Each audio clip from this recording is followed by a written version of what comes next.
Well, thank you and good morning.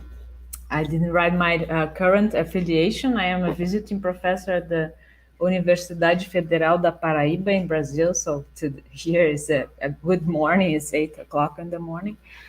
So because I'm Brazil, I have to spread the title of my paper a bit. We'll also talk about some practices in Brazil. And on the picture of my PowerPoint, you can see actually a picture in Paris, although I'll be talking more about Berlin and this later experience here in Brazil. So the main focus of my research is on transculturality and bodily knowledge, having undertaken research on the Afro-Brazilian religion of Candomblé in Berlin and Bahia, northeastern Brazil, since 2013, and the research on the UNESCO Intangible Cultural Heritage Samba de Roda, also from Bahia, since 2010. That was my master thesis. Next. Next slide, please. Yeah. So Martin Gropius Museum, as is in my abstract, is the Berlin's museum that hosts the greatest global exhibitions of contemporary art, with artists such as Ai Weiwei and Anish Kapoor. And last January and February, it hosted in its huge neo-Renaissance atrium of glass ceiling, like the glass ceiling of Lenita, a series of performances called Rituals of Care. Next, please. Baba Mura, the spiritual leader of the Soul Candomblé house in Germany and professional dancer and choreographer, led a purification ritual for cleansing all visitors first. Next, please. Which was followed by a theater and dance performance presenting a myth of Obaluaye, the Orixá, that is the West African god of diseases and healing. Ileuba Sileke, as you can read on the Instagram account, is the name of the Berliner Candomblé house and community, who was an integral part of the performance, since Candomblé is a communal religion of collective empowerment. Orixás are forces of nature, and as such, they are within every human being as well, who is assigned with an Orixá since birth. On the picture above, you see Vera de Oxum, who is assigned with Oxum, the Orixá of beauty, and on the right one you see Carolina performing Oxum as a dancer. This opportunity of presenting the aesthetic part of a religion that endured African diaspora was possible because of an opportunity I had as Candomblé researcher 3 months before. Next, please. I was invited to talk about embodiment and Candomblé at a conference at the House of World Cultures in Berlin, Haus der Kultur und der Welt, Germany's National Center for the Presentation and Discussion of International Contemporary Arts. Since I got the invitation, I told Baba Mura this would be a unique opportunity of giving visibility to the house, for as I told him, ironically, there will be important rich people there. And in fact, the director of the Martin Gropius Museum was watching the panel and called the community 1 week later for making the invitation for the exposition.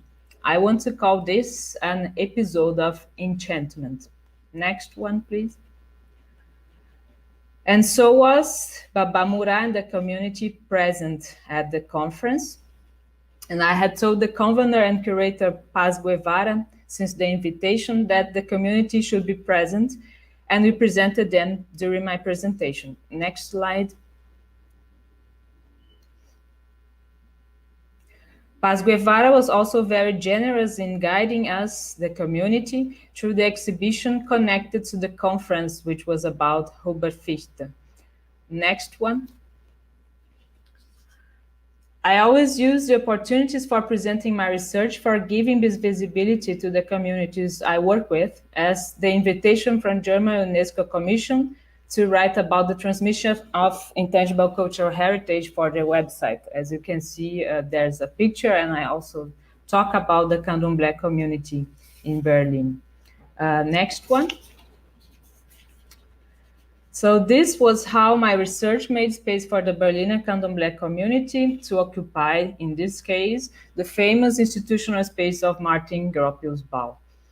You can only see a few pictures of the performance I got from social media because I could not be present at it. At that very moment, I was in the countryside of northeastern Brazil. Next. I was in Bahia promoting a historic moment for the samba master Seu Celino, who could play again the handmade machete guitar from his childhood. But this was not part of my research project's plan at the time. Next. My research project's plan was to restitute videos made in the 80s by my ex-supervisor to the samba communities so they could relearn traditional playing techniques that were, so to speak, lost, played by João da Viola, who deceased in 1988. Next, please. It was not my plan either, but I could travel with masters and researchers through the region for showing the videos while restituting the history, the musical history surrounding the playing techniques and the samba formals of that old time, restituting it musically, as you can see. Next one. In each town and context, different people would engage in the project. Next, please. And Seu Celino was the only guitar player who personally knew João da Viola and who appeared in one of the videos made by my supervisor, playing his childhood's guitar. Next one. His guitar from childhood had no more use since he had tried to fix it himself. I just asked him to take some pictures while he would tell me people that during the samba's heritage making process, people wanted to lean his guitar and buy it, but he never had trusted anyone. But all of a sudden he trusted me to take it away and restore it. I want to call this also an episode of enchantment. Next one. I took his guitar to one of the best viola guitar makers in Brazil, who lives in Minas Gerais, southeastern Brazil. Next one. And after 3 months, he had restored the guitar with mastery. Next one. But also constructed a new one for Seu Celino, even though he never met him. I call this enchantment. He also constructed the light yellow one, the third one, for me. And for these 3 guitars, he didn't charge me anything. I call this enchantment. Next one. It was not my plan, but the videos of my project also provided 2 samba masters with the opportunity to travel to São Paulo for participating at scientific and cultural events. Enchantment.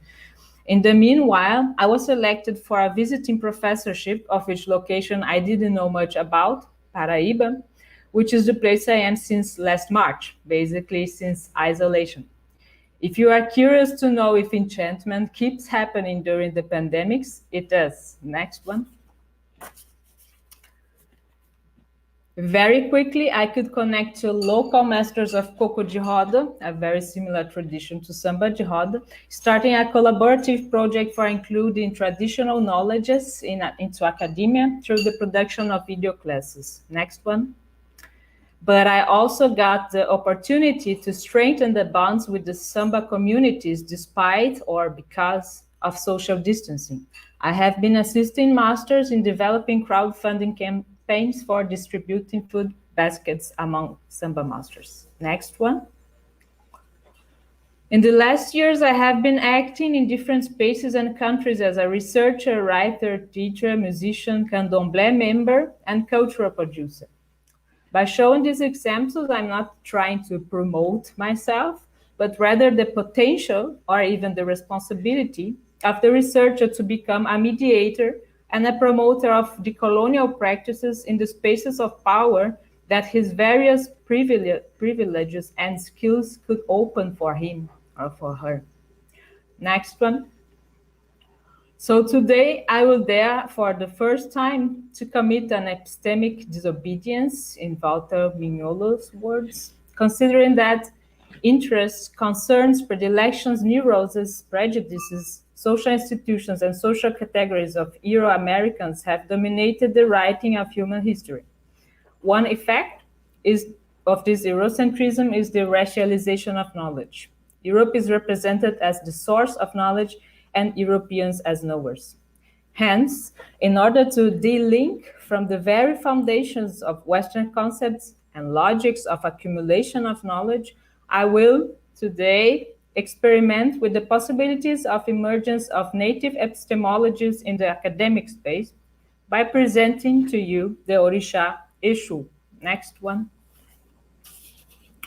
Exu is the first Orixá in Candomblé, the principle of everything, the god of communication, a trickster who can grant fluid communications and encounters, opening the paths of subjects who cross each other's paths, but who can also bring misunderstanding, blocking those same paths. He's the mediator between earthly spiritual worlds, connecting humans to Orixás, and as Luis Rufino puts it, he is the translator of the world system. It's important to notice that I wrote the abstract for this panel on the 20th January, the day after both rituals of care in Berlin and Bahia took place. I had been wondering since 2018 about how to insert in academia what I have learned with Exu through my body within my Candomblé experiences and my everyday life since 7 years. It was only in the last months that I came across with most of the theories I'm using today in order to legitimate Exu's epistemology, while habilitating myself to enter the decolonial debate of this panel. Next one. I will talk about candomblés and samba de roda as knowledges in the plural, knowledges that are embodied and embody one of Exu's qualities, Exu Bará, the power that animates the sacred body of everyday life, understanding the body as a gate of knowledges. And proposing with Luis Rufino that decolonial actions emerge in the immanence of bodily knowledges, which can be seen as transcultural wisdoms. Afro-diasporic performances such as samba and candomblé are actions that embody the potencies of movement, conflict, transformation, unpredictability, unfinishedness, and possibility, as the actions and enchantments of my last research projects. So now I'll draft a framework for thinking cultural production based on Exu's mythology. Next one. It's called Exu's Axis. I will not explain all its details, but only present it as a myriad of open possibilities. On the top, you see in blue the Western modern face of it, and on the bottom in green, the Afro-centered or traditional face of the axis. Exu lives at the crossroad, the first one, the open space of encounters, communications, and miscommunications. But he's also the patron of markets and the doorkeeper of closed spaces. Hence, he's the translator, negotiator, and mediator between these two worlds, one that's logocentric, the other centered on communitarian body experiences, one of white hegemony, the other of marginalized groups. The logic of capitalist market is the accumulation of goods, and this means the individual accumulation of goods to be owned and inherited patrilinearly in a biological way.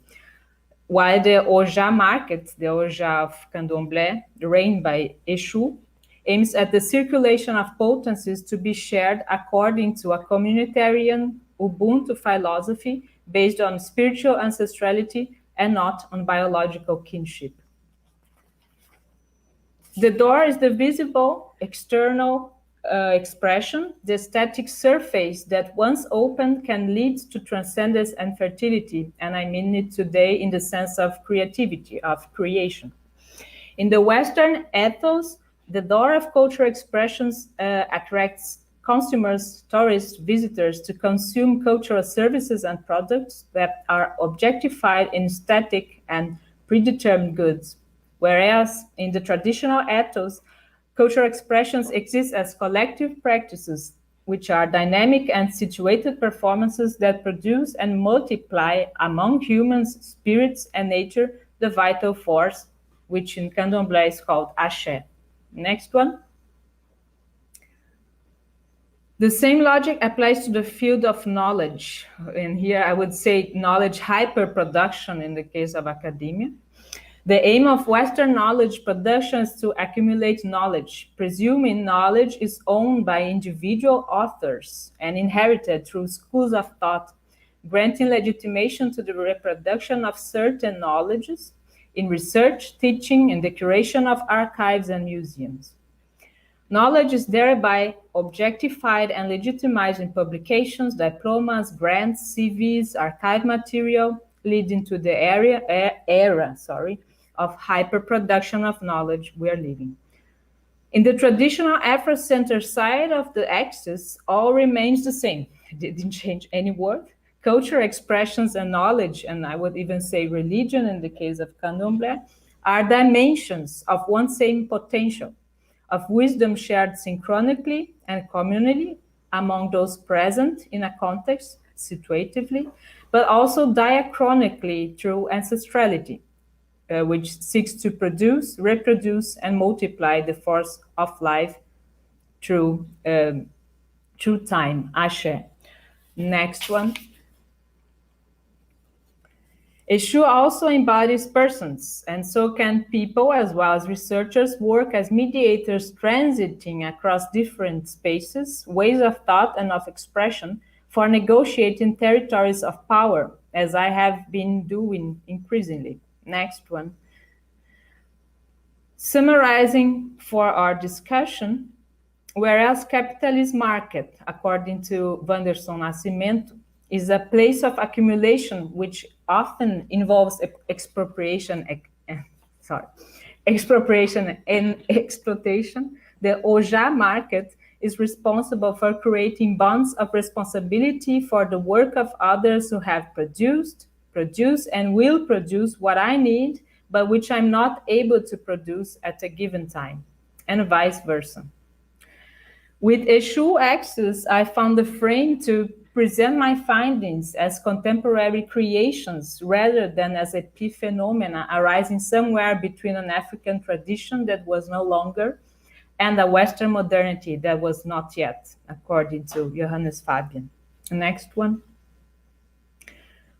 Last quote, I will skip the first part of Eduardo Oliveira's quote to highlight that the philosophy of ancestrality aims to produce enchantment more than concepts, to live with paradoxes more than to solve them.